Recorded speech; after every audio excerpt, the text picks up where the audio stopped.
Me?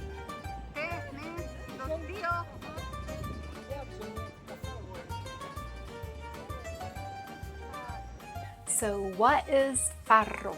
Ciao amici, welcome back to La Vita Sana. Today we're diving into the world of farro. Allora, oggi preparo l'insalata di farro alla greca. È una ricetta che ho preso dal sito giallo zefferano, ma farò dei piccoli aggiustamenti per migliorarlo dall'aspetto nutrizionale. Gli ingredienti sono molto semplici e questa insalata è perfetta per i mesi estivi quando fa così caldo, è molto veloce. Questa insalata è anche molto flessibile. Si comincia da una base di farro e poi in questo modo si può fare differenti tipi di insalata. È perfetto per preparare alla cominciata della settimana e poi si mette in frigo e quando ritorni dal lavoro è tutto pronto. Today I am making a recipe from the website Giallo Zefferano, but I'm going to tweak some of the process to make some improvements nutritionally. So the salad requires few ingredients and it is a very flexible salad in that you start off with the basic ingredient of farro and then you can make minor adjustments, and from there you can have different types of salads. You can prepare it at the beginning of the week and then you have it ready for when you come home from work. The salad is perfect for the summer months when it is super hot. You can just pull some simple ingredients together and you have a tasty, healthy, nutritious meal. So are you ready? Let's take a look at the origins of farro, a cherished ancient grain that has been a staple in the Mediterranean for thousands of years. And whether you're new to farro or a seasoned connoisseur, by the end of this video you'll have a better understanding of the health benefits that farro can impart to your body, as well as a nice, tasty, and quick salad. Farro is an ancient wheat grain, often considered the original grain from which all others derived. Its origins trace back over 8,000 years to the Fertile Crescent in the Middle East. It was a staple for the Roman legions, providing sustenance for their long campaigns. Farro is the name in Italian for ancient wheat grain. It is containing of gluten. So farro, if you're a celiac or if you are gluten intolerant, this is not a good grain for you. It was used widely and then it fell out of favor for a while, and now it's back in favor because of its nutritional benefits as well as it being a whole grain. So it's a healthy alternative if you are trying to move away from the refined grains.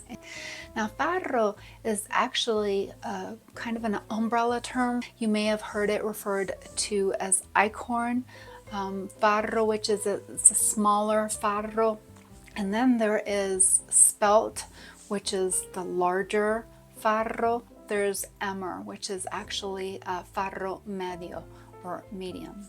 The great thing about farro is that it is not only nutritionally dense with lots of fiber, but it is also a wonderful chameleon of sorts as far as grains. It has a very mild flavor, but it is a nutty flavor, and it has a chewy texture, so it's perfect to use in salads, but it's also great in soups and stews. It does look very similar to barley if you've seen barley cooked in soups or stews. When you're going to the store and purchasing it, you want to take a look at the packaging, because sometimes you get a pearled or a semi-pearled version. So you want to flip it over and read the directions to make sure that you're getting the one that you want. If you get the regular farro, you'll have to soak it overnight like you do with legumes and other grains. You can get the one that is for quicker cooking methods, and then it'll cook up in about 20 to 30 minutes depending on how chewy you want the texture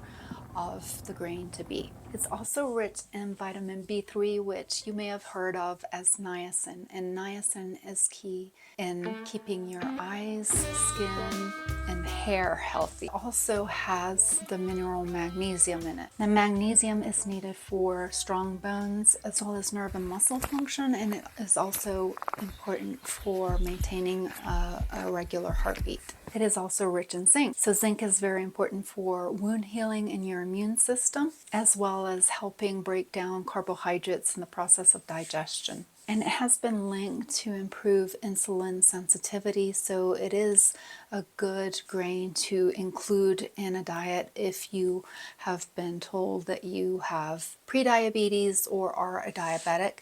Because of the fiber and the protein content of this grain, it helps in blood glucose regulation. Farro does contain more fiber than many grains that are out there. So 1 cup of farro has about 20% of fiber that you need in a day's time. Farro has been linked to lowering LDL as well as cholesterol.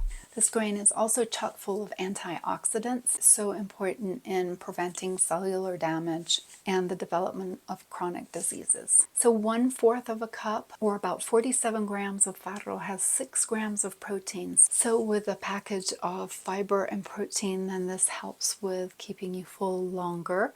Now today I want to leave you with 3 tips that will help when making this summer salad. The first one is by including things that are high in water volume, like cucumbers, into your summer salad. You're giving it more volume, and therefore it's lower in calories when you do that, especially if you are a volume eater and like to eat larger portions. The second tip is, if you are watching your sodium intake in this salad, you can dramatically reduce the amount of sodium by rinsing off the products that you're using. So in salads where you're using, like, say, olives or tuna or the canned fish or capers, you can just rinse them underwater to reduce some of the sodium content. And the third part is, if you want to combine or substitute one canned fish for another, for instance, if you've already had tuna fish in the week and you're concerned about the mercury and you're watching that, you can easily substitute salmon for a good dose of omega-3 fatty acids. So you can mix your fish, or you can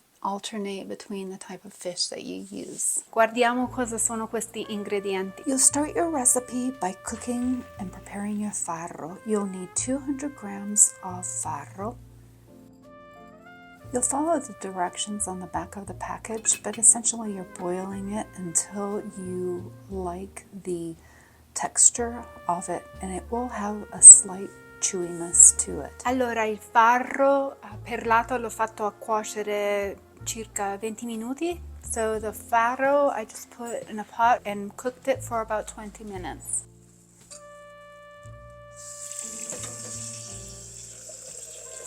Ora ci metto dell'acqua fredda. I'm putting some cold water over it to cool it off.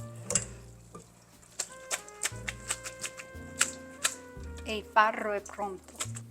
While the farro is cooking, you'll prepare your other ingredients, starting with some Kalamata olives.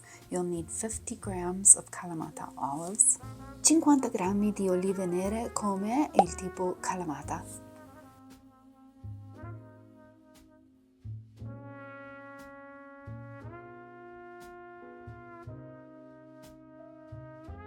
Tonno sotto olio. While the original recipe calls for 100 grams of tuna, you could also use salmon for a healthy dose of omega-3 fatty acids. I actually ran out of tuna, so I combined it with some salmon to equal 100 grams. Una cipolla, a red onion.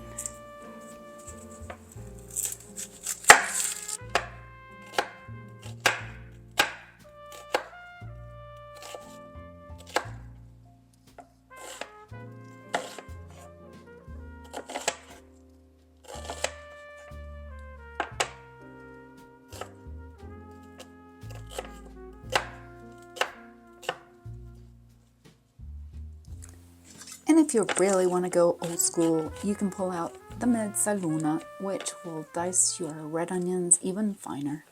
Highly satisfactory if you're very frustrated from a long day.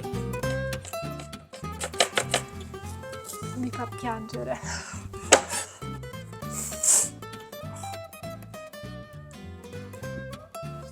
Allora uso solamente metà di questo. Era una cipolla grande. I'm only gonna use half of that onion because it was a big onion. Per ora, for now.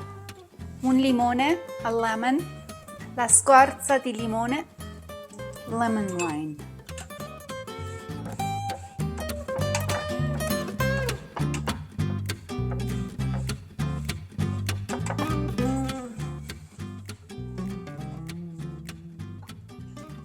Pomodorini.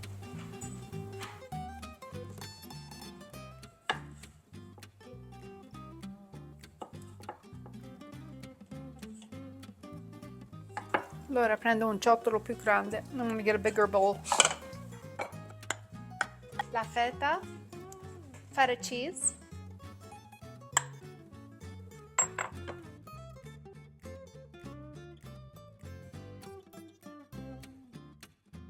I capperi sotto sale, se ce l'hai, io non ce l'avevo. Capers.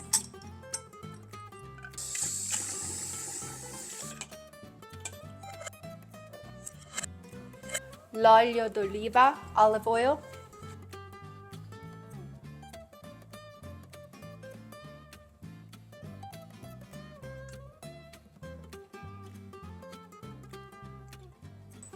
E un po' di sale. A little bit of salt.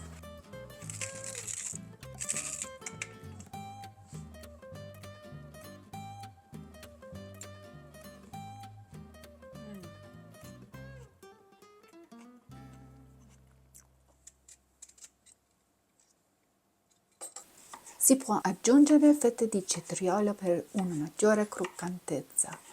Cucumber slices for an extra crunch.